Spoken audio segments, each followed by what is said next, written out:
இன்னைக்கு திமுகவும் காங்கிரஸுக்கும் சண்டை முட்டிட்டது. நீங்க பத்திரிகைகள் பார்ப்பீங்க, ஊடகங்கள் பார்த்தீங்க. நெல்லையில் ஒரு காங்கிரஸ் கூட்டம் நடந்தது.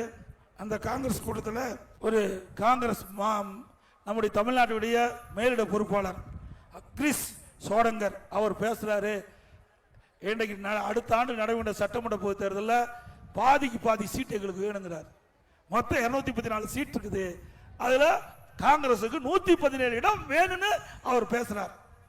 அதோட ஆட்சியில பங்கு வேணும்ட்டார், ஆட்சியில பங்கு வேணும்ட்டார்.